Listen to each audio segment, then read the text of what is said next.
One wrong word. That was all it took to turn a $4 billion empire into ashes. One misplaced syllable in a language most people would never speak. One mistranslation in a room where power spoke only in precision. And the woman who would save it all was not supposed to speak at all. The Obsidian Club wore its exclusivity like armor. Nestled on the 42nd floor of a Manhattan tower that pierced the December sky, it was the kind of place where senators dined beside oil barons, where billion-dollar handshakes happened over 30-year scotch, where the world's invisible machinery ground forward over white tablecloths and crystal stemware. Charlotte Bennett did not belong here. She knew this the way she knew the weight of her own exhaustion, the way she knew the exact number on the hospital bill that had been growing like cancer for 2 years, the way she knew that her entire life had become a series of small surrenders to necessity. But necessity had placed her here tonight, in a black vest and white Oxford shirt, name tag reading Charlotte in modest serif font, a water pitcher growing heavy in her hand as she moved silently through Suite 7. The suite was small for the Obsidian Club's standards. Intimate, a single mahogany table stretched beneath a chandelier that cost more than she would make in 5 years. Floor-to-ceiling windows revealed Manhattan below, a universe of lights that seemed both impossibly close and forever distant. 6 men sat around that table. 5 wore suits that whispered wealth. The 6th wore panic poorly concealed beneath Italian tailoring. Charlotte had learned to read rooms the way other people read books. It was a skill born of invisibility. When you served water and cleared plates, when you existed in the peripheral vision of power, you learned to observe without being observed. You learned that the most important conversations happened when people forgot you were there. She had been refilling water glasses for 3 hours.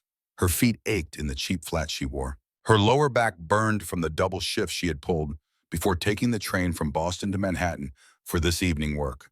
But her hands remained steady as she poured, her face remained neutral, and her mind remained sharp. Because Charlotte Bennett understood something these men did not. She understood every single word being spoken. The man at the head of the table was Nathaniel Sterling, 32 years old. Built Sterling Dynamics from an MIT dorm room into an $8 billion valuation in just 6 years. The financial press called him the Ice King. The tech world called him a genius. His employees called him ruthless. Charlotte called him terrified. She could see it in the micro-expressions he tried to hide. The slight tension in his jaw, the way his fingers pressed too hard against the table's edge, the controlled breathing of someone forcing calm they did not feel. Across from him sat Henri Beaumont, 60 years old, silver-haired, with the bearing of a man who had built long aerospace empires across 3 continents. Beaumont Aerospace was critical to Sterling's expansion into European markets.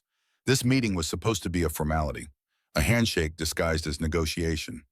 It was becoming a disaster. Between them sat the translator, a young man named Kevin who looked like he might vomit at any moment. Kevin had arrived 45 minutes ago, emergency replacement for the actual translator who was currently in an ambulance somewhere vomiting blood. Charlotte had overheard that detail an hour ago, had filed it away in the growing catalog of observations she kept but never spoke. Henri Beaumont was speaking now. Rapid French, the kind spoken in Parisian boardrooms, loaded with idioms that required not just linguistic knowledge but cultural fluency. Je suis fatigué d'attendre, Beaumont said, his voice a low rumble of controlled anger. Vos erreurs logistiques révèlent un amateurisme inquiétant. Je m'attendais à plus de professionnalisme de la part d'une entreprise de votre réputation. Kevin the translator went pale. Sweat beaded on his forehead. His mouth opened, closed, opened again. Kevin managed. He says he's tired, and you're amateur? Something about heavy logistics? Charlotte's hand tightened on the water pitcher. That was not what Beaumont had said, not even close. Beaumont had said he was tired of waiting, that Sterling's logistical errors revealed alarming amateurism, that he had expected more professionalism from a company of their reputation. It was an insult, a serious one, but delivered with the door still open for recovery. Kevin had turned it into gibberish. Charlotte watched Nathaniel Sterling's face, watched the calculation happening behind those steel blue eyes.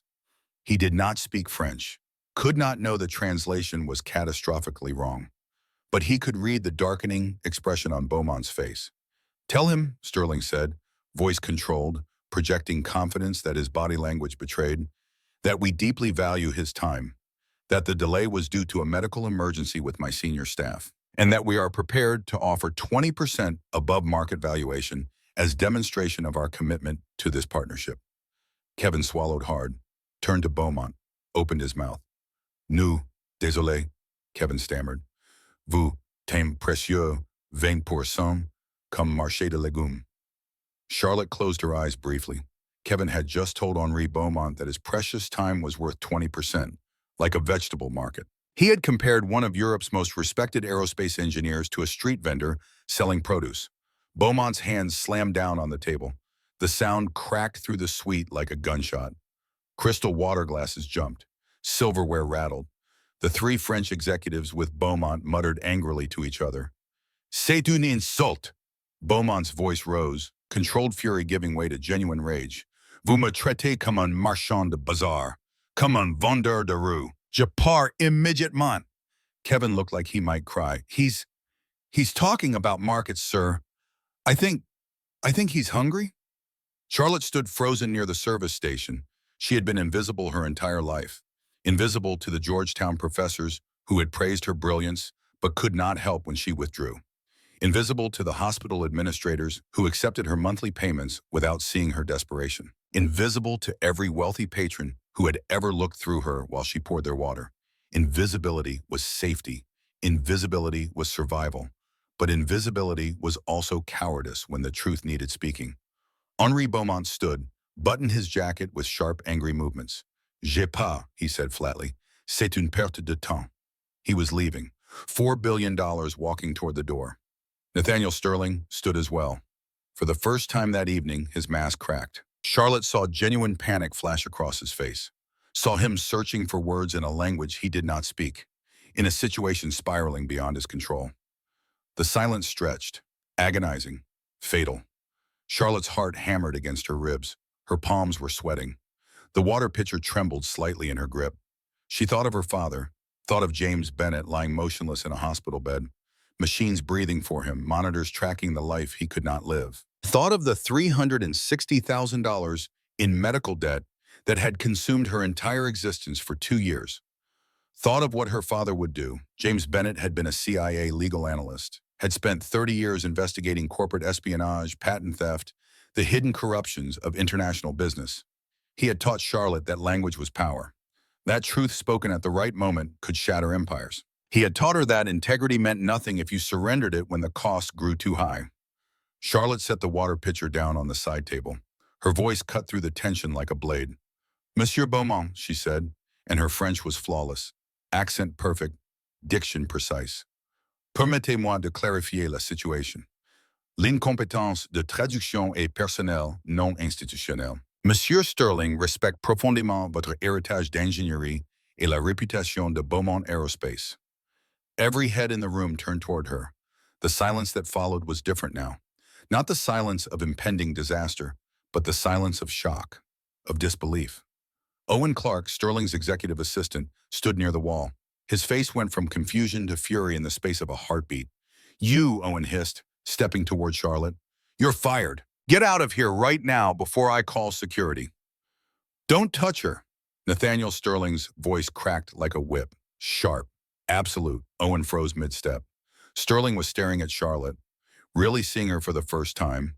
She had messy brown hair pulled back in a utilitarian bun, a smudge of flour on her apron from the diner shift she had worked that morning, cheap shoes and exhaustion written in the shadows beneath her eyes. But she stood with a posture that did not belong to a server, spoke with an authority that did not match her name tag.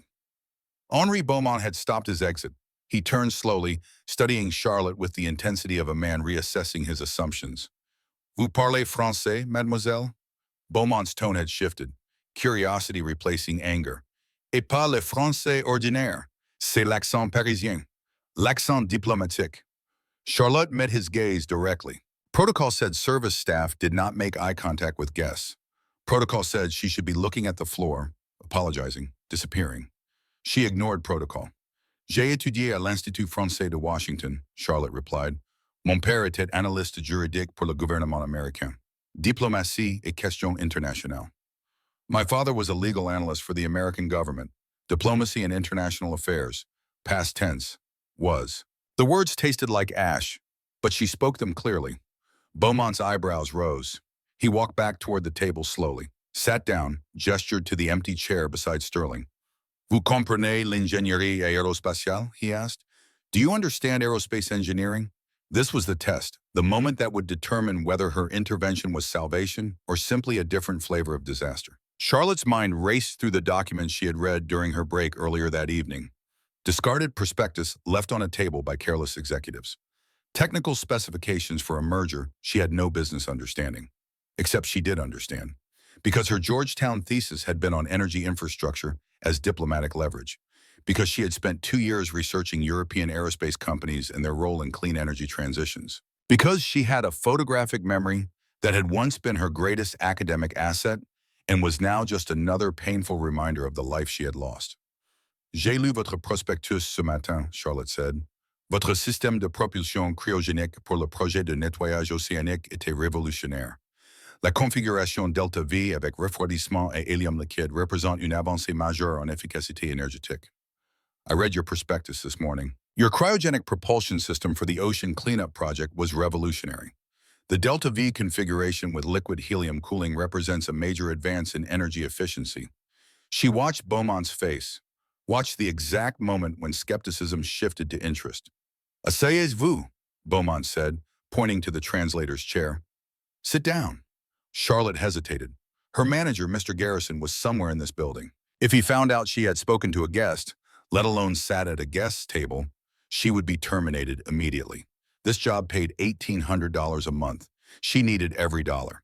But Nathaniel Sterling was looking at her with an expression she could not quite read, something between desperation and hope. Sit, Sterling said. Not a request, a command. Right now. Charlotte untied her apron, set it carefully on the service station. Underneath, she wore only the simple white Oxford and black slacks. She walked to the table on trembling legs and sat in the chair meant for a professional translator making 6 figures. She was a waitress with $360,000 in medical debt who had not slept more than 5 hours in the past week. But for the next 2 hours, she became something else entirely. The negotiation was intricate, technical, loaded with legal implications and financial structures that would have confused most people. Charlotte did not just translate the words, she translated the intent.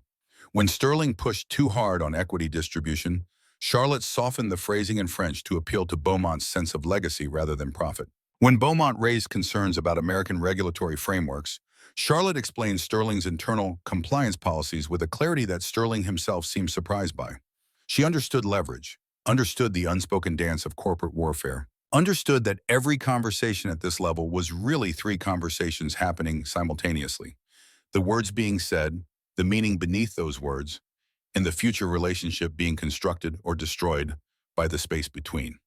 By 10 o'clock, Beaumont was laughing, actually laughing, sharing a story in rapid French about a disastrous negotiation in Munich 15 years ago. Charlotte translated it perfectly, capturing not just the words but the rhythm, the humor, the self-deprecating warmth that made Beaumont human rather than simply powerful.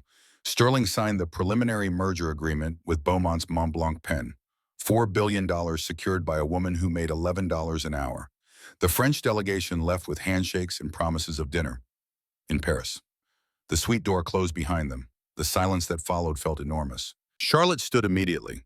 Muscle memory from 2 years of service work. Clear the table, reset the room, disappear before anyone remembered you existed. Leave it, Sterling's voice stopped her. He was standing near the window now, Manhattan spreading below him like a kingdom made of light. His reflection in the glass looked tired, human in a way the business magazines never captured. Who are you? Sterling turned to face her. Who are you really, Charlotte Bennett? The way he said her name made it sound important, like it mattered. Charlotte's throat tightened. I'm just a server, Mr. Sterling. I should get back to work before my manager. Servers don't speak diplomatic French, Sterling interrupted. Servers don't know Delta V configurations and cryogenic propulsion systems. Servers don't negotiate $4 billion mergers. He walked toward her slowly, not threatening, just intense. Like he was trying to solve a puzzle, and she was the missing piece. Georgetown University, Charlotte said quietly. I was 1 semester away from my master's in international security studies. My thesis was on European energy policy and aerospace manufacturing. Was? The word hung between them. Charlotte looked down at her hands. They were red and rough from dishwater and cleaning chemicals. Hands that used to write academic papers. Hands that now scrubbed floors. My father is James Bennett, she said. He was a CIA legal analyst, 30 years investigating corporate crimes, patent theft, international espionage. He was good at his job, maybe too good. She could feel Sterling watching her, waiting.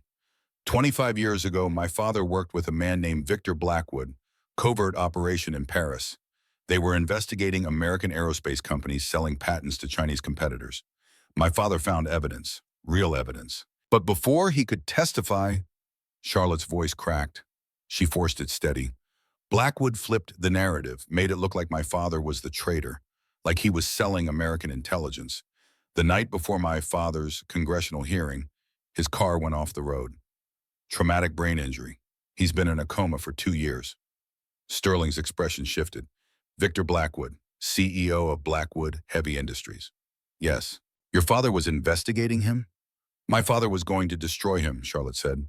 So Blackwood destroyed my father first. We lost everything. The house, his pension, his reputation. I dropped out of Georgetown to keep him alive. $360,000 in medical debt.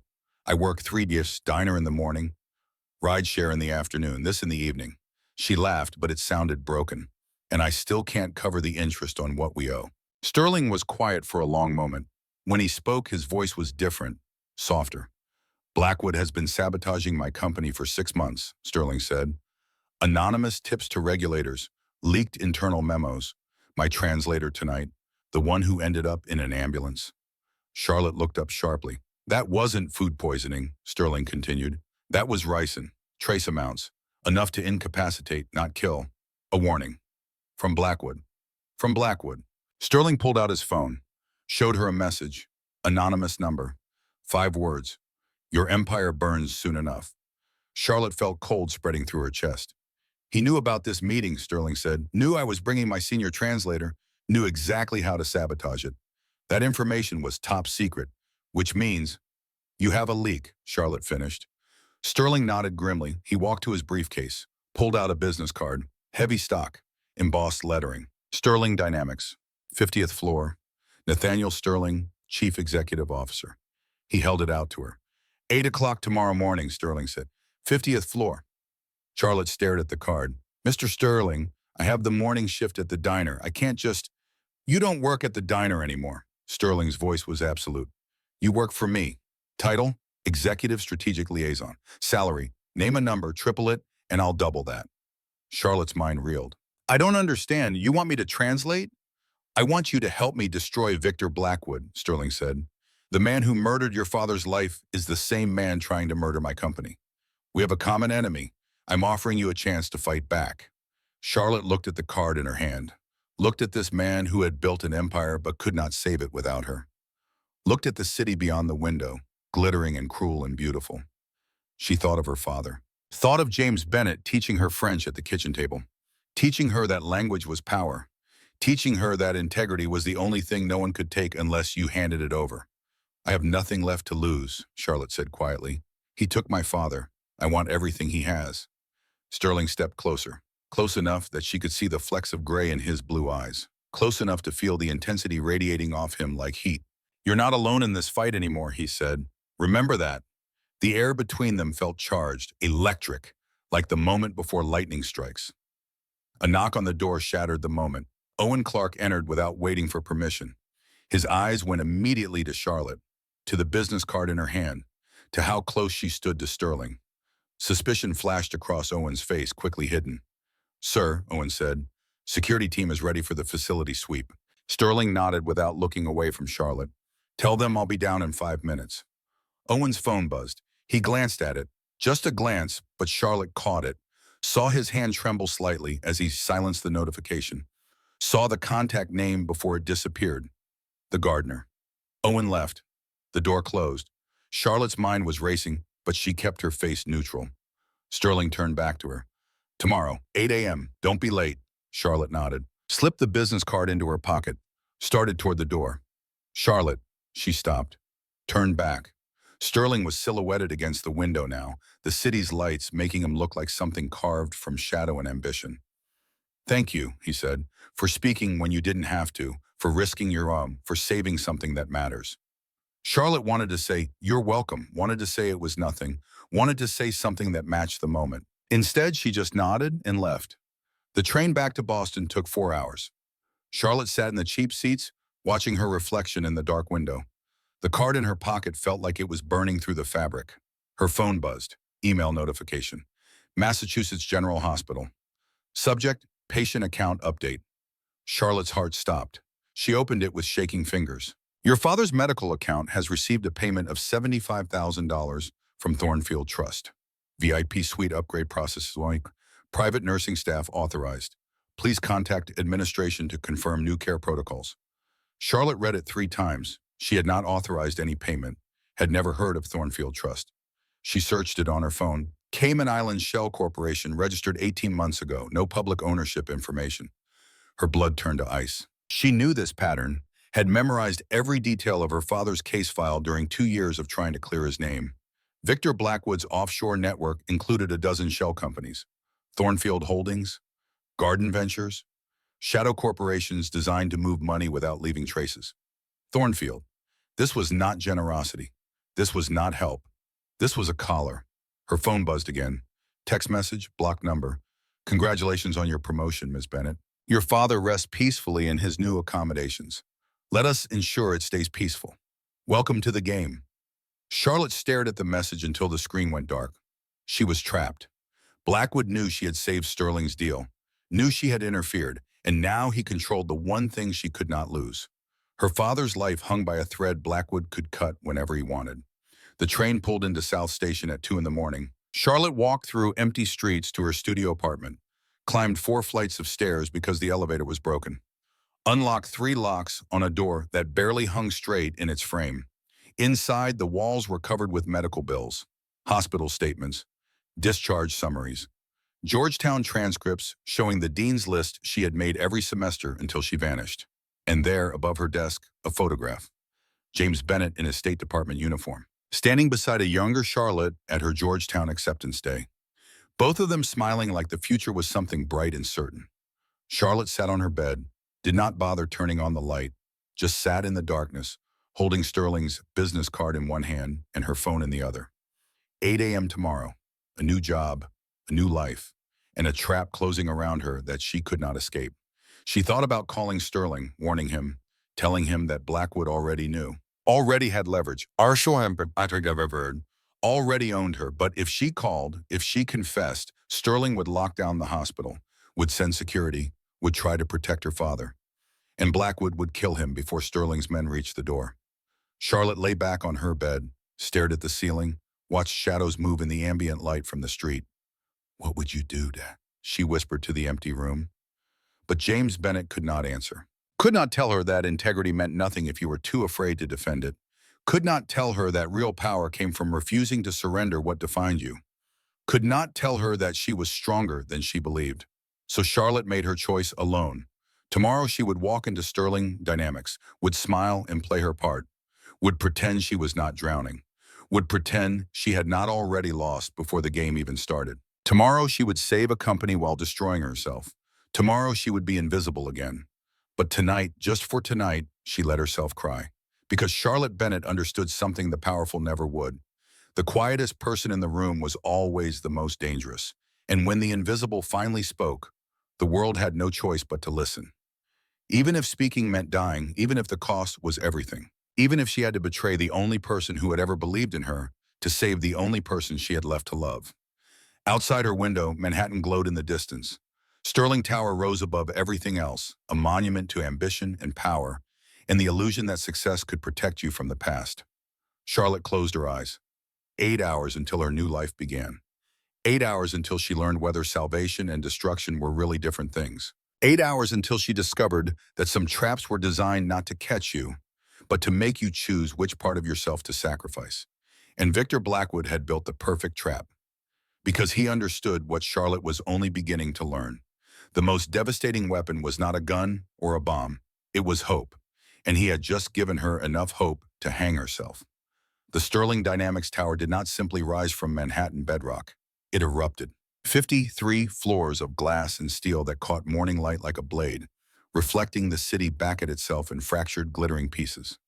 Charlotte Bennett stood on the sidewalk at 7:55 in the morning, looking up at a building she had only ever seen from the outside, from below, from the perspective of someone who did not matter. Today she would walk through the front doors. Today she would stop being invisible. She wore the same thrift store blazer from the night before, black, slightly too large in the shoulders, with a small stain near the hem that she had tried and failed to remove. Underneath, a white blouse she had ironed in her apartment at 6 a.m., hands shaking from exhaustion and something deeper than exhaustion. Fear, maybe, or the recognition that fear was now a luxury she could not afford. The lobby was cathedral vast, marble floors polished to mirror brightness, a water feature along one wall that probably cost more than her father's entire medical debt. Security guards in suits that fit better than anything Charlotte owned. One of them looked at her, really looked, the kind of look that measured and dismissed in the same instant. Charlotte lifted her chin, walked to the security desk with a confidence that felt like glass, fragile and sharp-edged. "Charlotte Bennett," and she said, "for Nathaniel Sterling, 50th floor." The guard checked his tablet. His eyebrows rose fractionally. He printed a visitor badge, slid it across the marble counter. "Executive elevator. Far right, Mr. Sterling is expecting you." The badge felt heavy in her hand, like a lie made physical.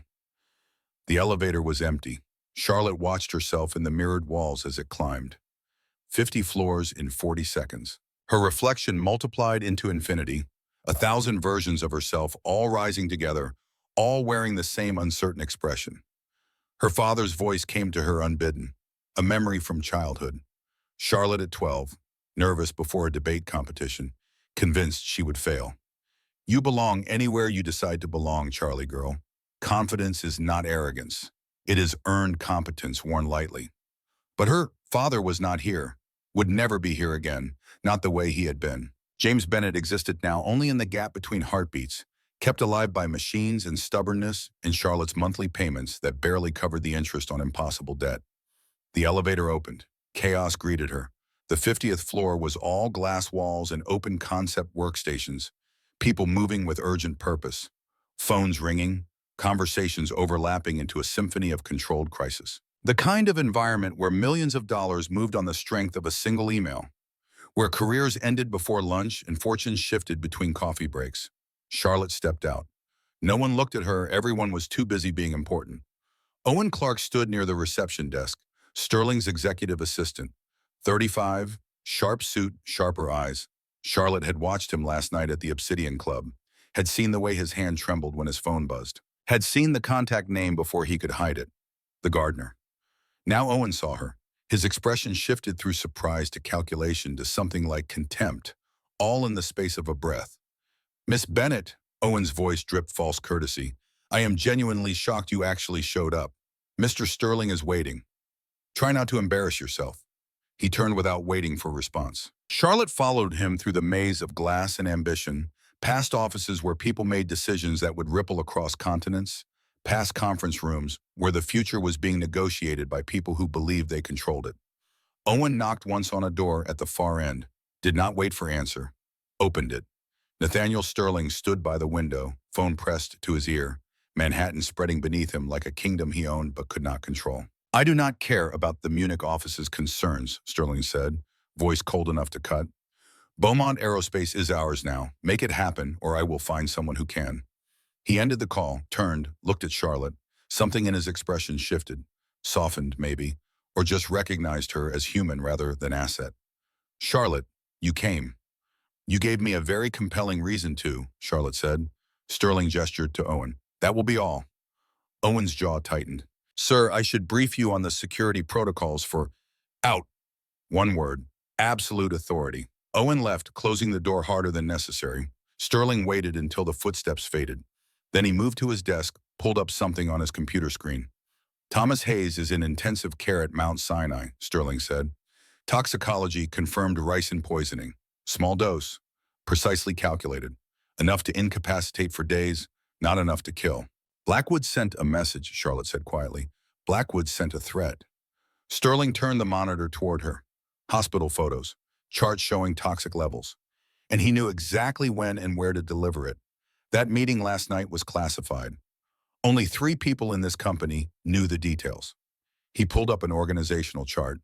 3 faces: Nathaniel Sterling, CEO himself; Evelyn Vance, Chief Operating Officer, 52, severe with a reputation for ruthless efficiency; Owen Clark, Executive Assistant, the man who had just left this office radiating barely contained hostility. "One of them is feeding Blackwood information," Sterling said. "I need to know which one." Charlotte studied the faces. "You think it's Owen." "I think Owen is weak, ambitious, afraid, all qualities Blackwood would exploit." Sterling leaned against his desk. "But I need proof before I move. If I am wrong, if I burn the wrong person, Blackwood goes underground and I never get another chance." "So you want me to find your mole?" "I want you to be invisible," Sterling said. "You have spent 2 years being furniture in rooms of power. You know how to watch when people think no one is watching. You know how to listen when people think no one is listening." He was right. Charlotte had perfected the art of non-existence, had learned to move through spaces without leaving impressions, to hear conversations not meant for her, to understand the architecture of power from the outside looking in. Now Sterling was asking her to weaponize her invisibility. "What is my cover?" Charlotte asked. "European integration consultant, low level, temporary, here to help with the Beaumont merger paperwork." Sterling handed her an employee badge, her photo from last night, somehow already printed. "Owen will see you as a diversity hire, non-threatening, probably sleeping with me to keep the job." Charlotte flinched. Sterling saw it. "I know," he said quietly. "It is ugly, but it will make you invisible to him. And invisible is what we need." Charlotte took the badge, her name in sans serif typeface, a barcode that would open doors she had never been allowed through. "There is something else you need to know," Sterling said. He pulled up another holographic display. "Technical schematics, energy grids, something beautiful and complex and revolutionary." "Project Aurora," Sterling continued, "distributed clean energy network. If it works, it eliminates fossil fuel dependency within a decade, renders the entire oil industry obsolete." Charlotte stared at the designs, recognized elements from her Georgetown thesis, saw the brilliance in the engineering. "Blackwood's company is heavily invested in traditional energy," she said. "Blackwood's empire collapses if Aurora succeeds," Sterling confirmed, "which is why he has been sabotaging us for months, and why this Friday's board demonstration is critical. If Aurora fails publicly, our stock crashes. Blackwood buys controlling interest during the collapse. Everything I have built becomes his." The stakes crystallized. This was not just corporate warfare. This was the future of energy, of climate, of whether humanity transitioned away from the fuels killing the planet or stayed locked in the systems making men like Blackwood rich. "Friday," Charlotte repeated, 4 days. 4 days to find the mole, 4 days to secure Aurora, 4 days to destroy Blackwood before he destroys us. Sterling looked at her with an intensity that felt physical, like he was trying to see past her skin into whatever lay beneath. "I am trusting you, Charlotte, more than I have trusted anyone in years. Do not make me regret it." Charlotte thought about the text message on her phone, thought about Blackwood's grip around her father's throat, thought about the trap closing around her with each word Sterling spoke. "I won't," she lied. Charlotte's desk was positioned near the executive break room. "Perfect surveillance point," Sterling had said, "close enough to observe, far enough to be dismissed." The desk itself was small, cheap laminate trying to look like wood. A computer that took 3 minutes to boot up. No window view. The kind of workspace that communicated exactly how little she mattered. Charlotte sat down, logged into the system with credentials Owen had given her, radiating annoyance with every keystroke. Around her, Sterling Dynamics hummed with purpose. Analysts rushing between meetings, engineers arguing over code on massive monitors, executives making decisions that would affect thousands of lives with the casual certainty of gods who had forgotten their own mortality. Charlotte watched, listened, learned. Owen Clark kept his office door closed, came out only for coffee, which he made himself, never asking Charlotte despite her proximity. She watched him through the glass walls, watched the way he checked his phone obsessively, watched the tension in his shoulders, the way he startled at unexpected sounds. This was a man carrying weight. At 11:30, Owen emerged for his third coffee run. Charlotte stood, stretched, wandered toward the break room as if by coincidence. "Mr. Clark," she said, voice carefully deferential, "can I get you anything? I was just making myself some tea and—" "I am perfectly capable of making my own coffee, Miss Bennett." Owen's tone could have frozen water. Perhaps you should focus on whatever it is Sterling is actually paying you for. Assuming there is anything beyond decoration. The insult was designed to sting, to establish hierarchy, to make her small. Charlotte smiled meekly. Of course, I apologize. She returned to her desk, but she had seen what she needed. Owen's phone face up on the counter while he poured coffee. The screen had lit with a notification. Just for a second. Just long enough. A message preview from a contact with no name. Just an emoji. A small green plant. The message read, "The weed has been planted. Harvest scheduled Friday dawn." Charlotte's pulse spiked. She kept her face neutral, eyes on her computer screen, but her mind was racing. The weed has been planted. Sabotage already in place. Harvest Friday dawn. The board demonstration. And that emoji. A plant. A garden reference. The gardener. She had him. Charlotte worked through lunch, ate a protein bar from her bag while pulling up everything she could access about Owen Clark. Employment history, performance reviews, financial records that were technically private but accessible if you knew where to look in the company system. The picture that emerged was damning. Owen had started at Sterling Dynamics 3 years ago. Good performance initially. Competent, detail-oriented, but 6 months ago something had shifted. His work quality had declined slightly. Nothing dramatic, just enough to be noticeable if you were looking. And his spending had increased dramatically. Charlotte found rent records. Owen lived in a Tribeca loft, $5,200 a month, double what his salary could reasonably support. She found credit card statements, public record from a debt lawsuit, 3 cards maxed out, $180,000 in personal debt. She found social media accounts that had been wiped clean 8 months ago. Every post deleted, every photo removed. The digital equivalent of a man trying to erase his past. Charlotte sat back in her cheap chair, thought about desperation, about what people would do when the weight became too heavy to carry alone. Owen was trapped. Blackwood had found him in that trap and offered a way out. Money to clear the debt, security in exchange for betrayal. The same thing Blackwood was doing to her right now. Charlotte pulled out her phone, opened the text message again. Your father rests peacefully in his new accommodations. Let us ensure it stays peaceful. She had to tell Sterling, had to show him the evidence about Owen, had to expose the mole before Friday. But if she exposed Owen, Blackwood would know, would understand that Charlotte had chosen Sterling over her father, and James Bennett would die. Charlotte closed her eyes, pressed her palms against them until she saw stars. There had to be another way. Some path through this that did not end in choosing which part of herself to destroy. She just had to find it. At 6 p.m., Sterling summoned her back to his office. He looked exhausted. Tie loosened, sleeves rolled up, the carefully constructed armor of the CEO cracking to reveal the human underneath. Tell me you found something, Sterling said. Charlotte told him about Owen, about the debt, about the message she had seen, about the garden emoji and what it implied. Sterling listened without interrupting. When she finished, he was quiet for a long time. The gardener, he finally said. Blackwood used that signature on an operation in Berlin 8 years ago. Corporate espionage case. He walked away clean, but the intelligence community knew. Your father knew, Charlotte said softly. Sterling looked at her sharply, then understanding crossed his face. Your father was investigating Blackwood when he was framed, Sterling said. The gardener was part of that case. Charlotte nodded. Garden Ventures, LLC, Thornfield Holdings. Shell companies designed to move money without traces. Blackwood builds gardens, plants seeds, harvests when they grow. And Owen is the seed he planted in my company. 6 months ago, Charlotte confirmed, right when Owen's debt became unmanageable.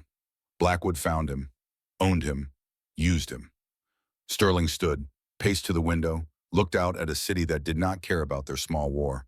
If we fire Owen now, Blackwood goes dark, Sterling said. We lose our chance. So we do not fire him, Charlotte heard herself say.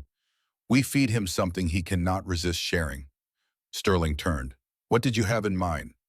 Charlotte had been thinking about this all afternoon, turning the problem over like a puzzle box, looking for the hidden mechanism. We create a false report, she said. Make it look like Aurora has a critical flaw. Thermal cascade failure that will cause catastrophic meltdown during the demonstration. Plant it where Owen will find it. He sends it to Blackwood, Sterling continued, catching her thread. Blackwood shorts our stock, betting on public failure. But Aurora works perfectly, Charlotte finished. Stock soars. Blackwood loses billions trying to cover his short position. And we have him on securities fraud. Sterling smiled. It was the first time Charlotte had seen him actually smile. It transformed his face, made him look younger, more human. You have a devious mind, Charlotte Bennett. I learned from watching powerful men destroy my father, Charlotte said. I learned all their tricks. They spent the next 2 days building the trap. Sterling had a secure room in the basement, soundproofed, no windows, the kind of space where classified work happened away from curious eyes. Charlotte and Sterling worked side by side, drafting a technical report detailed enough to be convincing. They made it look like someone had tried to hide it, buried it in an archived folder marked obsolete testing protocols. Owen's paranoia would drive him to check old files, to search for hidden truths. He would find this report and think he had discovered something valuable, something worth selling.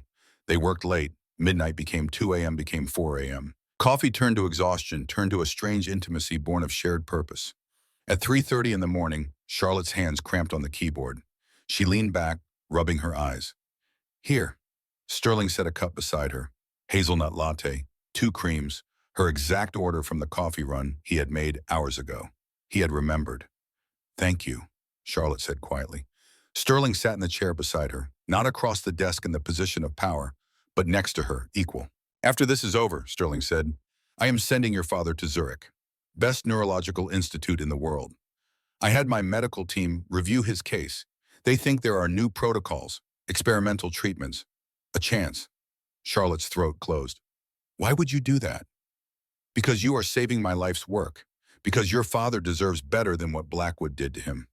Because I do not leave debts unpaid. He looked at her, really looked. Not at an employee or an asset or a tool to be used.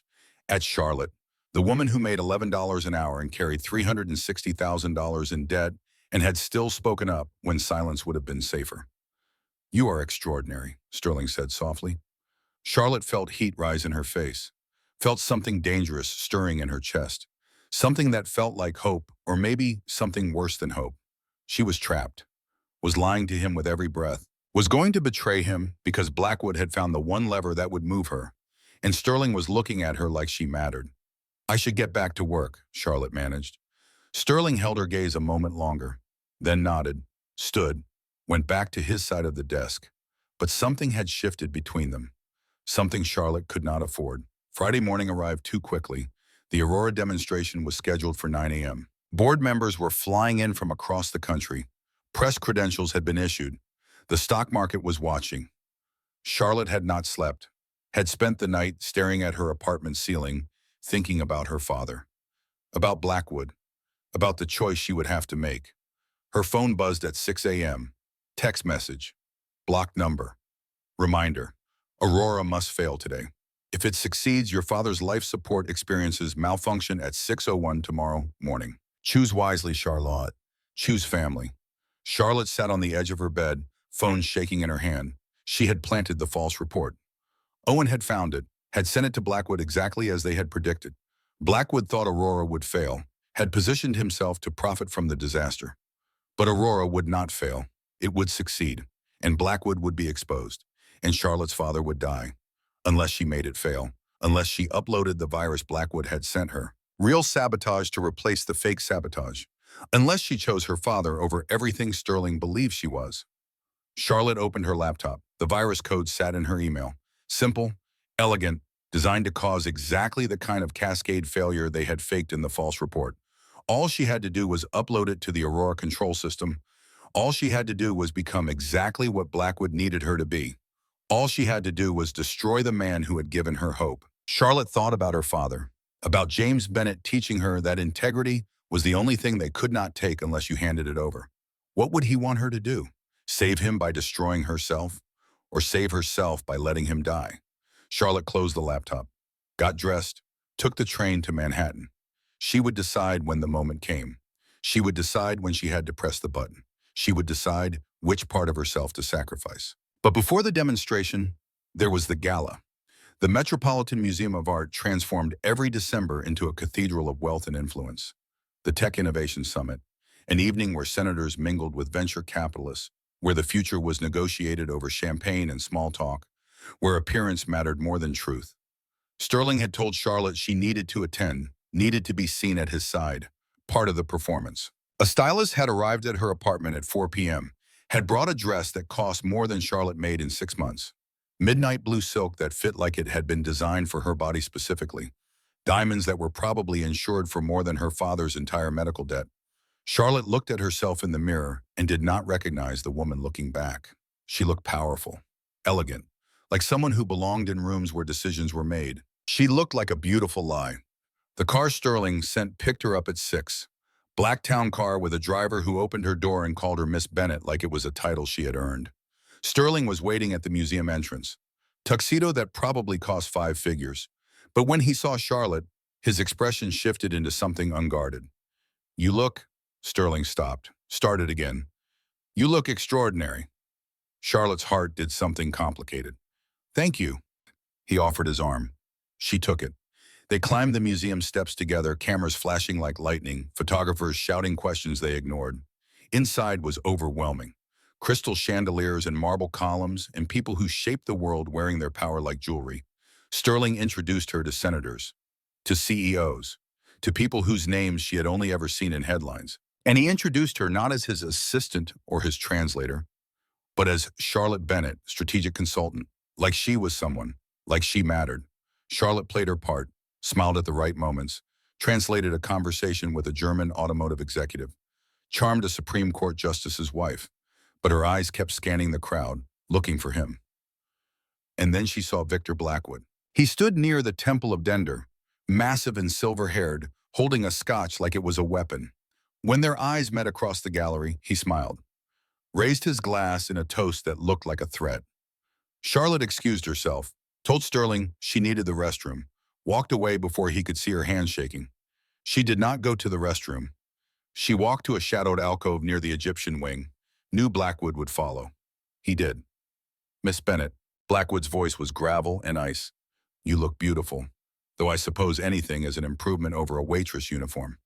"Stay away from my father." "I am his benefactor," Blackwood said. "That VIP suite is expensive.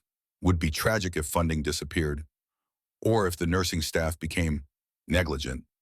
Charlotte's hands curled into fists. "What do you want?" "You know what I want. That file Owen sent me, the thermal cascade report." "Clever forgery. Did you write it or did Sterling?" Charlotte went cold. He knew, had known all along it was fake. "Here is how this works," Blackwood continued. "You are going to upload this." He held out a USB drive. "Real virus, real sabotage. Aurora fails spectacularly in front of the board and press.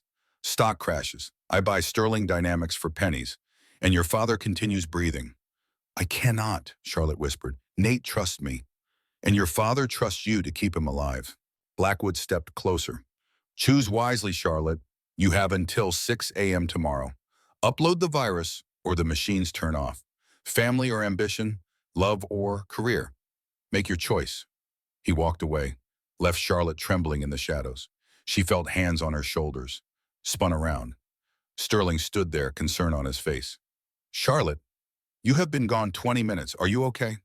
Charlotte looked at him, at this man who had given her a chance when she had nothing, who looked at her like she was more than her circumstances, who trusted her. "I'm fine," she lied, "just overwhelmed." Sterling studied her face. "Come with me." He led her through the museum to a balcony overlooking Central Park. The city spread below them, infinite and glittering. "I know I am not easy to work for," Sterling said quietly. "I know I have built walls, but you are different, Charlotte. When you spoke up at the Obsidian Club, you saw me powerless. And you helped anyway. Not for money, not for advancement, because it was right." He turned to face her, close enough that she could see the vulnerability in his eyes. "I trust you," he said, "more than I have trusted anyone in years." Charlotte felt tears burning. He was handing her his heart, and she was holding a knife. Sterling reached out, tucked a strand of hair behind her ear. The gesture was gentle, intimate. "Charlotte," he said softly, and then he kissed her. It was not demanding, not aggressive, just soft and questioning and full of a hope that broke Charlotte's heart into pieces. She kissed him back, let herself have this one moment of pretending everything was not falling apart. Let herself believe she could be the woman he thought she was. When they pulled apart, Sterling smiled, actually smiled. "I have been wanting to do that for days," he admitted. Charlotte could not speak, could not tell him the truth, could not destroy this moment even though she knew it was built on lies. "I need to go." she finally managed. "I need to check something for tomorrow's presentation." Sterling frowned. "Now it is midnight. I want everything perfect." Charlotte stepped back, away from his warmth, away from the impossible future his eyes promised. "I will see you tomorrow morning." She ran before he could stop her. Ran before she broke completely. 2:30 a.m. Sterling Dynamics War Room. Charlotte sat alone with her laptop, the virus code glowing on the screen, the upload button waiting, clock in the corner, 3:47 a.m., 2 hours and 13 minutes until Blackwood's deadline. Charlotte thought about her father, about 11-year-old Charlotte watching James Bennett work late into the night, asking why he worked so hard for people who did not appreciate it. It is not about money, Charlie girl. It is about mirror integrity. Real power is refusing to surrender what defines you. Integrity, honor, truth. They cannot take those unless you hand them over. Never give them away. Not for money, not for safety, not even for love. Charlotte looked at the virus code, looked at her father's photo on her phone, made her choice.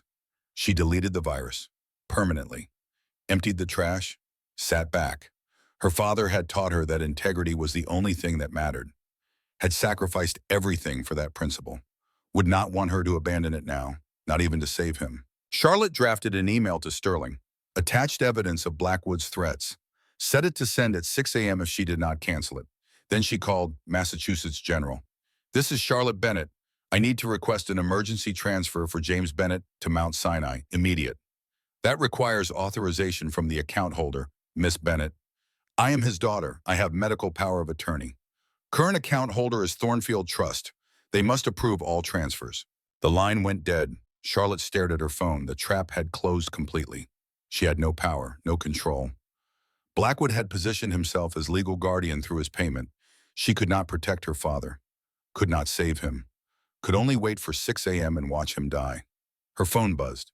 Text message, 5:59 a.m. "Wrong choice, Charlotte. Say goodbye." Charlotte collapsed, pressed her hands against her mouth to keep from screaming.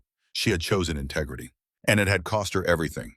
6 a.m., Massachusetts General Hospital, room 407, alarm sounds, flatline tone, James Bennett's monitors going dark, nurses rushing, chaos.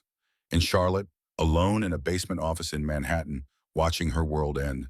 She had saved Sterling. She had saved Aurora. She had saved her own soul and killed her father. Some choices, Charlotte understood now, did not have right answers. Some choices only had different flavors of loss. And she had just learned the price of being the person her father raised her to be. The cost was everything. The cost was him. 6:02 a.m. Massachusetts General Hospital. The flatline alarm screamed through room 407 like the end of the world contained in electronic sound. Nurses ran through antiseptic corridors, their footsteps a desperate percussion against linoleum that had seen too much death. Lead nurse Patricia burst through the door, saw James Bennett's monitors dark, saw the ventilator unplugged, cord lying on the floor like a snake that had just struck, saw a maintenance worker in the corner, baseball cap pulled low, mumbling apologies. "Wrong room," the man said, voice rough. "Was supposed to disconnect old equipment in 408. My mistake." Patricia did not waste time on anger. Her hands moved with practiced efficiency, reconnecting the ventilator, checking vitals, calling for the crash cart even though she knew it was not needed. The monitors flickered, stabilized. James Bennett's heart rhythm returned, steady and strong, completely unaware of how close it had come to stopping forever. Dr. Margaret Chen arrived 30 seconds later, white coat flying behind her like wings. "What happened?" "Someone unplugged the ventilator," Patricia said. "Maintenance worker. Said he had the wrong room." Chen's eyes went hard. "Get security. Lock down this floor. No one enters or exits without biometric clearance. And get that maintenance worker's name." But when they looked, the maintenance worker was gone. Security footage would later show a man in a work uniform entering through the service entrance at 5:58 a.m. No badge scan, no identification. Just a person who understood how hospitals worked in the pre-dawn hours when staff was tired and security was thinnest. The footage would show him leaving at 6:03 a.m., walking calmly to a parking garage 3 blocks away where the cameras mysteriously stopped working at 5:45. The man would never be identified, but the hit was clear. Victor Blackwood had sent someone to kill James Bennett, had given the order at exactly 6 a.m. when Charlotte failed to upload the virus. The contractor had been incompetent, had gone to the wrong room first, had given Charlotte 3 extra minutes she did not know she had. 3 minutes that saved her father's life. 6:15 a.m. Sterling Dynamics Tower. Nathaniel Sterling sat in his office reading an email that had just arrived. Sent by Charlotte at 3 a.m., programmed to deliver at 6 unless she canceled it. She had not canceled it. The email contained everything.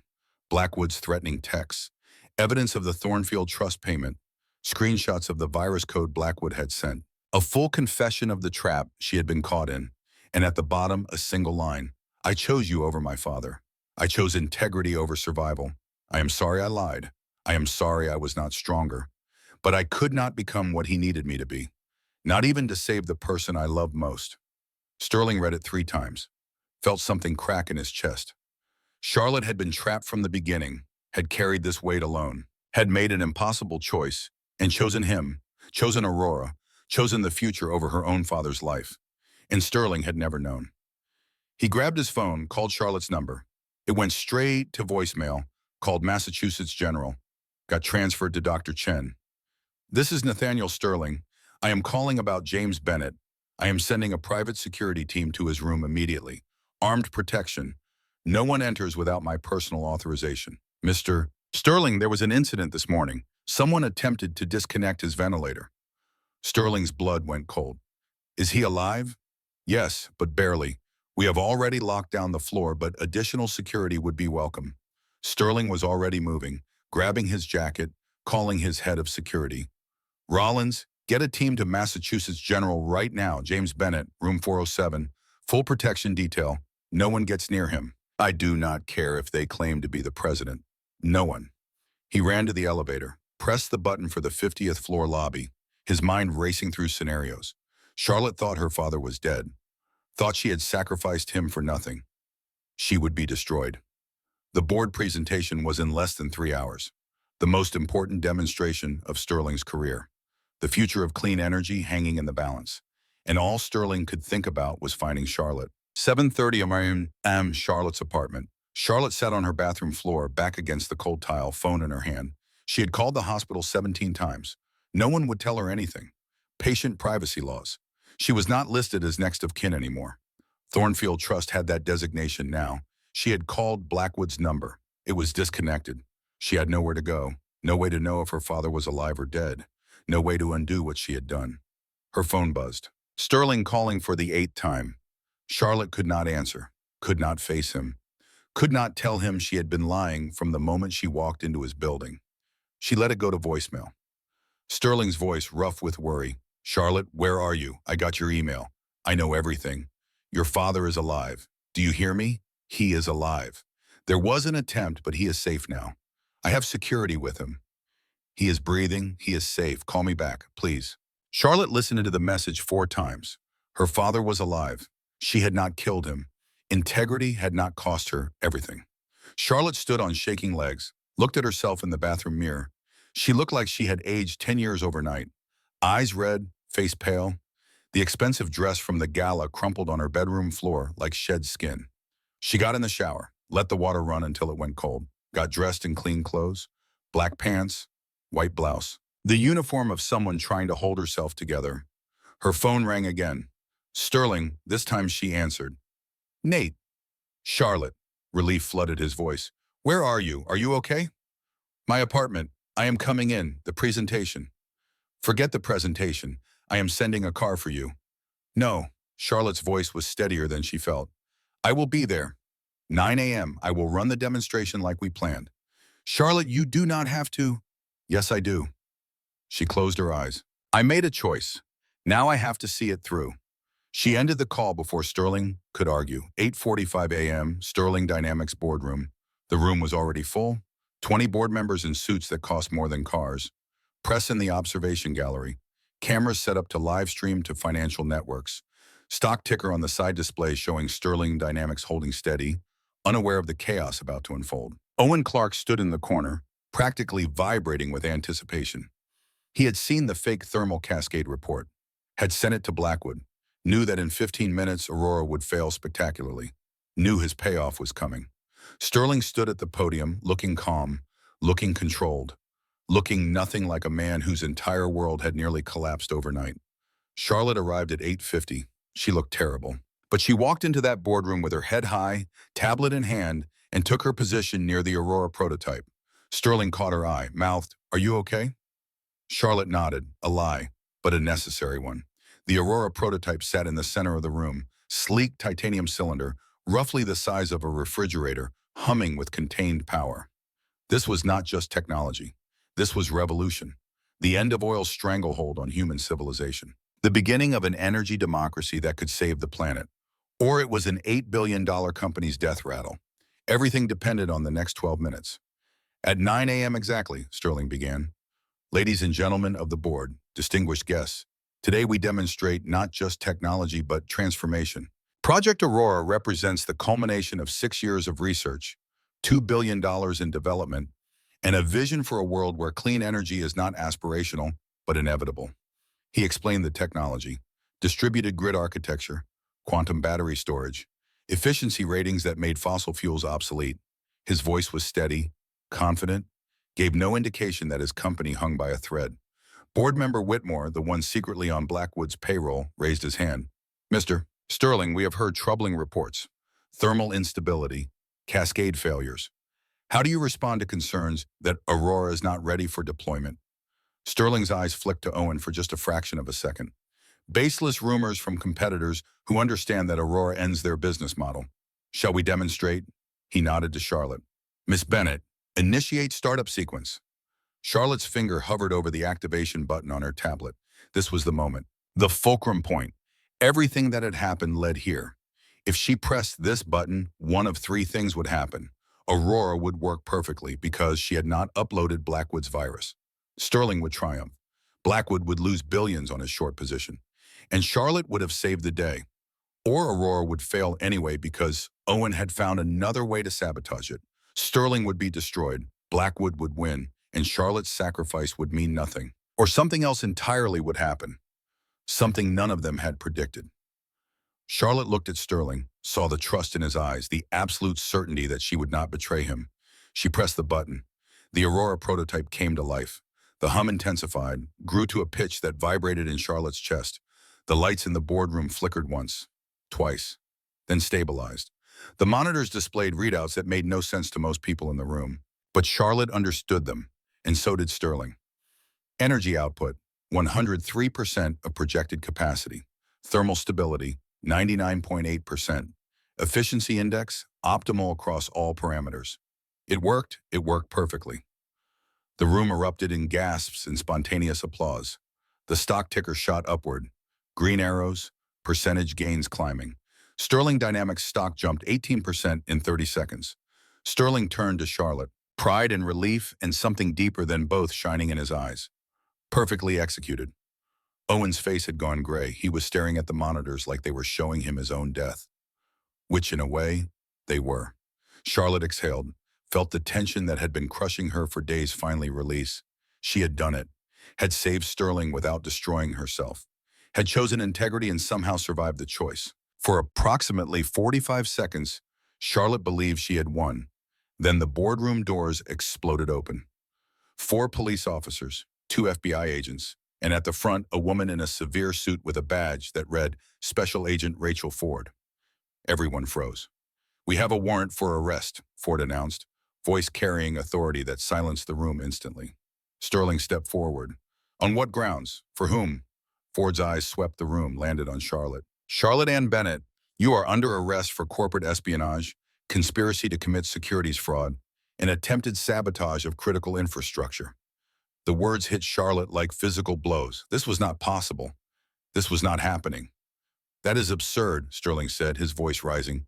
"Miss Bennett is my employee. She just successfully demonstrated Aurora. She saved this company." "Mr. Sterling, we received an anonymous tip this morning with comprehensive digital evidence." Ford pulled out a folder.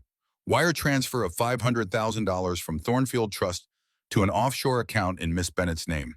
Timestamp 4 a.m. this morning." Charlotte's knees went weak. "I never received any money. That is a lie." "The money paid for your father's VIP medical suite," Ford continued. "Do you deny receiving that benefit?" Charlotte could not deny it. It was true. Blackwood had paid the hospital, had used that payment to trap her. Owen Clark stepped forward, his moment, his performance. Sir, I tried to warn you, Owen said, concern painted expertly across his face. I documented her unauthorized server access, her late-night intrusions into classified files. A waitress with aerospace expertise? She was too perfect. Blackwood planted her from the beginning. It was a masterclass in manipulation. Owen was the actual mole, the actual traitor. But he was using this moment to paint himself as the vigilant protector who had tried to warn Sterling. Sterling looked at the evidence folder in Ford's hand, looked at Charlotte, and Charlotte saw something terrible happen in his eyes. Doubt, just for a second, just the smallest flicker. But it was there. Did you take money from Blackwood? Sterling asked, voice quiet. He paid the hospital directly, Charlotte said desperately. I never asked him to. I refused his demands. Nate, you have to believe me. Do I? Sterling's voice was cold now, building walls faster than Charlotte could scale them. I met you 3 weeks ago. I do not actually know you at all. He stepped aside. The gesture destroyed Charlotte more than handcuffs ever could. The officers moved forward. Cold steel snapped around Charlotte's wrists. She was being arrested in front of the board, in front of the press, in front of everyone who had just watched her save Sterling's company. Nate! Charlotte's voice broke. Owen is the mole. Check his phone. The gardener, please. She is desperate, Owen said, shaking his head sadly. Tragic, really. They dragged Charlotte toward the door. She fought them, screamed Sterling's name, begged him to listen. Sterling stood like a statue, watching the only woman he had ever truly trusted being hauled away as a criminal. The company was saved. The stock was soaring. Aurora was a triumph. And Sterling felt like he had lost everything that mattered. The police transport had Charlotte in the back seat, handcuffed, humiliated, destroyed. Agent Ford sat in the front passenger seat. Professional, not cruel, but not sympathetic either. I have proof, Charlotte said desperately. I recorded Blackwood threatening me. It is on my phone. We will examine your phone at Federal Holding, Miss Bennett. You do not understand. He tried to murder my father this morning. He is trying to frame me because I refused to sabotage Aurora. Ford did not respond. The transport pulled out of the Sterling Dynamics parking structure into Manhattan traffic. Charlotte pressed her forehead against the window. Watched the city blur past. Thought about how quickly everything could fall apart. How you could make all the right choices and still lose. She had chosen integrity, had chosen truth, had saved Sterling and Aurora in the future of clean energy. And she was going to prison for it. Sterling stood alone in the empty boardroom. The board members had left to celebrate. Owen had excused himself to handle media inquiries. The press had their story. Aurora works. Sterling Dynamics stock soaring. Billionaire CEO deceived by beautiful spy. Sterling's phone was on the conference table. He picked it up, opened his email, read Charlotte's confession again. I chose you over my father. I chose integrity over survival. He opened his voicemail. Listened to the message Charlotte had sent at 2 a.m., the one he had not checked until now. Her voice exhausted and breaking. Nate, if you are hearing this, something went wrong. I am attaching evidence. Blackwood has been blackmailing me since the night we met. He threatened my father. Threatened to kill him if I did not sabotage Aurora. I could not do it. I could not betray you. So I am recording this. If he kills my father, if something happens to me, you need to know the truth. You need to know that I chose you, that I have been trapped from the beginning, that every moment with you has been the only real thing in my life. I'm sorry I was not stronger. I'm sorry I lied. But I could not become what Blackwood needed me to be, not even for my father, because you taught me that some things matter more than survival, integrity, truth, the person you choose to be when everything is burning down. Thank you for showing me that. Thank you for believing in me, even if it was only for a little while. Then a recording started, Blackwood's voice at the gala. 6 a.m. Saturday. If Aurora succeeds, life support terminates. Charlotte's voice terrified. I cannot betray Nate. He trusts me. Blackwood, your father trusts you will keep him breathing. Choose. Sterling listened to the entire conversation, listened to Charlotte being trapped, being forced to choose between her father's life and Sterling's company, being torn apart by forces she could not control. And Sterling had doubted her, had let them take her, had believed for even 1 second that she could betray him. The rage that filled Sterling was cold, precise, the kind of fury that did not explode but calculated, that did not destroy randomly but aimed. He picked up his phone, called Rollins. Where's the federal transport? Just exited the parking structure, sir, heading toward the federal building downtown. Block it. Sir, that is a federal vehicle. Interfering with... I do not care if it is the president's motorcade, Sterling said, voice sharp enough to cut. Use the armored SUV. Disable that transport. If Charlotte Bennett leaves this city block, you are fired. If you stop that vehicle, you get $1 million bonus. Am I clear? Crystal, sir. Initiating now. Sterling ran, through the boardroom, through the executive suite, past stunned assistants and confused board members, into the elevator. Slammed the lobby button. He was not a CEO right now, not a billionaire, not the Ice King. He was a man who had failed someone who had sacrificed everything for him, and he was going to fix it. Outside Sterling Dynamics, chaos erupted. The black armored SUV from Sterling's security fleet swerved diagonal across the street, T-boned the Federal Transport's front bumper with a sound like thunder. Steam hissed from ruptured radiators. Airbags deployed. Sirens wailed. Agent Ford was out of the vehicle instantly, weapon drawn, fury on her face. Federal agents, stand down or I will open fire. Rollins stood between her and the transport's rear door, hands raised but body blocking access. Mechanical failure, agent. Brakes gave out. Sincere apologies. That is obstruction of justice. Sterling burst through the building's revolving doors, ran toward the crash scene, arrived breathless, tie flying, looking nothing like a man who belonged on magazine covers. Agent Ford, you do not have a criminal, Sterling said, pulling out his phone. You have a victim. He pressed play. Blackwood's voice boomed over the Manhattan street noise. The death threat, the extortion, Charlotte's terrified refusal. Agent Ford lowered her weapon. Listened to the entire recording. Her expression shifted from anger to calculation. She was FBI. Had been trained to recognize real evidence when she heard it. Mr. Sterling, if this recording is authentic, we have jurisdiction for kidnapping, extortion, and attempted murder. It is authentic, and the woman you have in that vehicle saved American innovation this morning. She chose integrity over her own father's life. She chose truth when lying would have been safer. She is a hero, not a criminal. Ford studied Sterling's face, saw genuine emotion there. Not the calculated performance of a man protecting his interests, but raw desperation of someone fighting for a person he loved. Ford tapped on the transport window. Let her out. The door opened. Charlotte stepped out, wrists still cuffed, face pale, eyes red. She saw Sterling, saw the crashed vehicles, saw the scene he had created to stop her from being taken. You came, she whispered. I should never have let you go. Sterling's voice broke. Not for 1 second should I have doubted you. Ford unlocked the handcuffs. The steel fell away. Charlotte rubbed her wrists, unable to process what was happening. Mr. Sterling, we still need to process this, Ford said. We need statements. Evidence. This is a federal case now. Then process it, Sterling said. But Charlotte is coming with me. We have unfinished business. What business? Sterling looked at Charlotte, held out his hand. We have a meeting to crash. The Obsidian Club. Owen Clark just posted a photo on Instagram. Lunch with Victor Blackwood. They think they won. Sterling's smile was sharp as broken glass. Let us show them what losing looks like. 12:45 p.m., the Obsidian Club, the same private suite where Charlotte had saved Sterling's company 3 weeks ago. Full circle, poetic and brutal. Victor Blackwood sat at the window table. Vintage champagne open, expensive suit. The confidence of a man who believed he had destroyed his enemies. Owen Clark sat across from him, flushed, excited, already counting money that had not arrived yet. To the fall of Sterling, Blackwood toasted, and to the fool who thought a waitress could save him. Owen laughed. Did you see her face when they arrested her? Priceless. The best part, Blackwood continued, is the stock will dip again once the fraud charges spread. By closing bell, my acquisition team will have controlling interest. Sterling Dynamics becomes mine, and that arrogant boy learns that empires are taken by men who understand power, not built by children playing with technology. Speaking of which, Owen said, my payment. You said, make it now. The voice cut through their celebration like a blade through silk. Every head in the suite turned.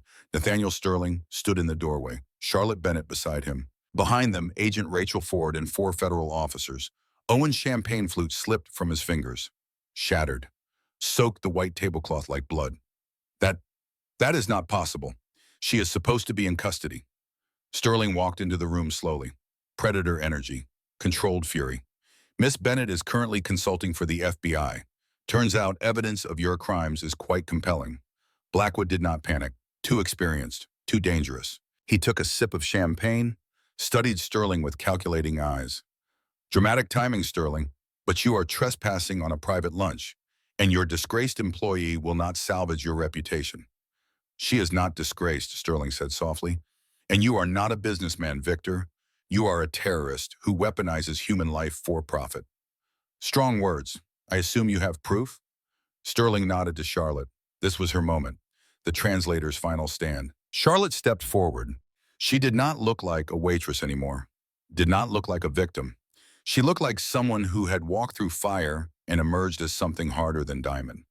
Ladies and gentlemen, Charlotte addressed the room, other diners, staff, the phone Sterling held up live streaming to business networks. You are witnessing not a business lunch, but the celebration of multiple felonies. Her voice was clear, strong, the voice of someone who had found her power. Victor Blackwood, through Thornfield Trust, authorized a payment of $75,000 to Massachusetts General Hospital. Not as charity, as leverage. He used my comatose father as a hostage to force me to sabotage Sterling Dynamics. Blackwood's jaw tightened. Shut her up. This morning at 6 a.m., Charlotte continued, Blackwood sent a contractor to disconnect my father's life support. Attempted murder. We have hospital security footage. She turned to Owen. Owen Clark logged into Sterling's secure server at 3:14 a.m. using cloned credentials. Planted false evidence on my demonstration tablet. You texted confirmation to your handler. We have server logs. We have your messages. Owen stood, chair clattering. I was following orders. He threatened my family. He owned me because of my gambling debts. Shut your mouth, you incompetent fool, Blackwood roared. But Owen was breaking. The confession pouring out like poison finally released. He said he would kill my sister. Said he would destroy my mother. I had no choice. Sterling placed his phone on the table. Press play one more time. Blackwood's voice filled the elegant suite. The death threat, the extortion, the cold calculation of a man who treated human life as currency. The room went silent, then erupted in whispers. Phones out, recording, the moment going viral in real time. Charlotte picked up the water pitcher from the side table. The same pitcher she had held 3 weeks ago when she was invisible, when no one saw her. She poured a glass of water, set it down in front of Blackwood. You underestimated the invisible, Mr. Blackwood, Charlotte said softly. You thought serving coffee made me powerless. You thought poverty made me weak. But people like me, we see everything. We hear everything. We remember everything. And when we finally speak, empires crumble. Agent Ford stepped forward. Victor Blackwood, you are under arrest for conspiracy to commit murder, corporate espionage, securities fraud, extortion, and attempted murder. Owen Clark, you are also in custody. The handcuffs clicked onto Blackwood's wrists. His face twisted with rage and disbelief. This is not over, Sterling. I have lawyers who own judges. I have money that buys justice. And I have the truth, Sterling replied, and a very good translator. As federal officers led Blackwood away, the room erupted in applause. Real applause. Not polite clapping, but genuine recognition of justice witnessed. Charlotte stood in the center of it all, still trembling, still processing, still not quite believing she had survived. Sterling turned to her. The noise faded. The people disappeared. Just the two of them in a room where everything had started. Is it over? Charlotte whispered. Your father is under 24-hour protection. Blackwood's accounts are frozen. His empire is collapsing. You are safe. He is safe. Charlotte felt her knees weaken. Sterling caught her, held her upright. I have one more thing, Sterling said quietly. He pulled out his phone, showed her an email. From the Zurich Neurological Institute, they reviewed your father's case. They believe the trauma this morning, the brief oxygen deprivation, may have triggered neural activity. Dr. Chen reported he squeezed a nurse's hand. Charlotte, your father might be waking up. The tears came then. Charlotte could not stop them, did not try.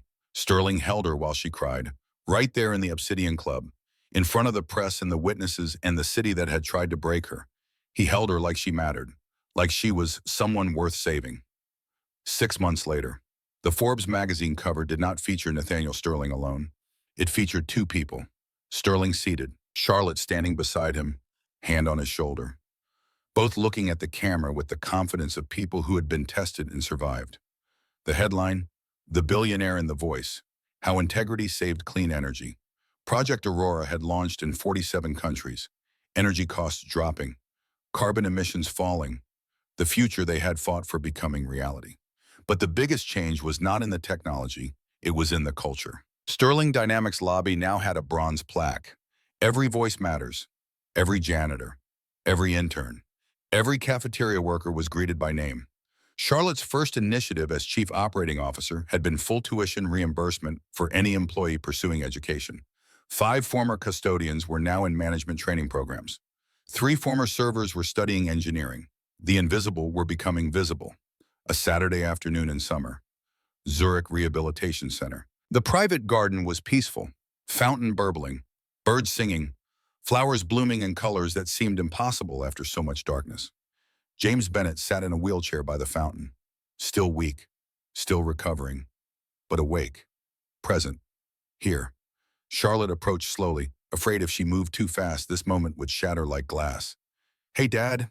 James turned his head. The movement was deliberate, controlled. His eyes were clear. "Charlie girl." His voice was rough from 2 years of disuse, but it was his voice. "You did good." Charlotte sat beside him, could not speak past the lump in her throat. Sterling stood a respectful distance away, giving them space. But James noticed him. "Mr. Sterling, come here." Sterling approached, shook James Bennett's hand with genuine respect. "It is Nate, sir, please. You taking care of my daughter?" "She takes care of herself pretty well," Sterling said. "But yes, I am trying." Ooh, James looked at Charlotte's left hand, at the diamond ring catching sunlight. "He asked properly?" "He asked my permission via video call a month ago," Charlotte said. "You squeezed my hand twice for yes." "Smart man." James smiled, tired but real. They sat together in that garden, 3 people who had survived different kinds of wars, who had chosen integrity when survival would have been easier, who had learned that sometimes the quietest voice contained the most power. 1 year later. Boston. Charlotte and Sterling's wedding was small, intimate. Massachusetts General Hospital Chapel where James Bennett had learned to walk again. 40 guests, no press, no spectacle, just people who mattered. James walked Charlotte down the aisle, slowly, with a cane, but walking, alive. Charlotte wore simple white. Sterling wore a suit that cost less than his usual wardrobe. Nothing here was about display. Everything was about truth. Their vows were private, spoken low enough that only they could hear. Promises made not for cameras but for each other. When they kissed, their friends cheered, small and joyful, the sound of people who had witnessed something real. The reception was at the Obsidian Club. Full circle, complete. Charlotte stood in the same suite where everything had begun, where she had been invisible, where she had chosen to speak. Sterling handed her a water pitcher, their private joke now, their reminder. "Old habits?" he asked, smiling. "No," Charlotte said. She poured him a glass of water, set it down gently. "New traditions." They kissed again, husband and wife, partners in every sense. Through the window, Manhattan glowed. Sterling Tower displayed new signage. Sterling and Bennett Global Solutions. Not his company, theirs. Charlotte looked at that sign, thought about the girl who used to serve water in clear plates, who used to be invisible, who used to believe that survival was the only victory available to people like her. That girl had learned something critical. The quietest person in the room was not weak, was not powerless, was not less than. The quietest person was often the most dangerous, because they saw everything, heard everything, understood the architecture of power from the outside looking in. And when the quiet finally spoke, when the invisible finally stood, when the forgotten finally claimed their voice, the world had no choice but to listen. Charlotte had been a waitress who made $11 an hour. Now she was COO of a company changing the world. Had been invisible. Now she was seen. Had been powerless. Now she had built power from integrity rather than taking it through force. And she had learned the most important lesson of all. Real strength was not about never falling. It was about choosing who you became when everything burned down around you. It was about refusing to surrender the things that defined you, even when surrender would save you. It was about speaking truth when silence was safer. It was about being the person your father raised you to be, even when the cost was everything. Charlotte Bennett had paid that cost, and she had won. Not because she was stronger than her enemies, but because she had been willing to lose everything to keep her soul intact. That was the real translation, the real power, the real victory. And as Charlotte stood in that room with her husband, with her father alive and recovering, with a future she had fought for and earned, she finally understood what her father had been trying to teach her all along. You belong anywhere you decide to belong, not because someone grants you permission, but because you choose to stand and speak and refuse to be invisible anymore. Charlotte had chosen, and the world had listened. And the translator's gambit, a story about power, about voice, about the strength it takes to choose integrity over survival, about how the quietest person in the room might just be the one who changes everything. Because language is not just words, it is understanding. And understanding is power. And power belongs to those brave enough to speak truth, even when speaking costs everything, even when the world tells you to stay silent, even when invisibility feels safer than standing in the light. Charlotte Bennett had been invisible her entire life, until the moment she decided not to be, and that decision saved the world.